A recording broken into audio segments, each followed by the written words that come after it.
In the nation's capital and across the country, the new normal of social distancing and the healthy hygiene practices have been left to individual citizens to exercise the current global standard to fight the spread of COVID-19 while awaiting the development of a vaccine. But the question of whether PNG knows what it's fighting still remains unanswered, following isolated cases of 8 people found since March. Sunday, 3rd of May, is almost 6 weeks since we had a state of emergency.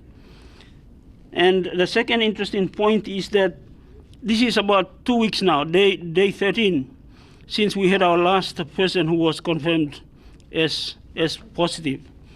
Acting Health Secretary Dr. Paison Dakulala stating that out of the 8 cases, 6 were mild and have fully recovered.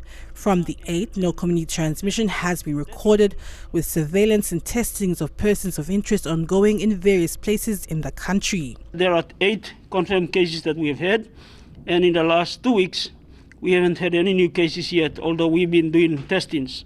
The testings that we've been doing are the what we call the PCR, which is basically looking at the virus and trying to see if there's virus in those samples that we have sent. And up to now, we have tested about 2,400 number of samples.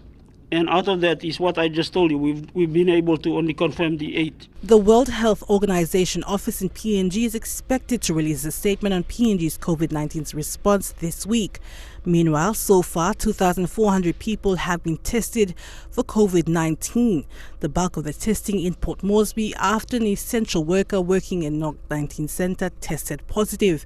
An expected mass testing in each province was supposed to have been done in April, but is yet to take place as contact tracing have been unable to find a cluster of COVID-19 cases in a hotspot area.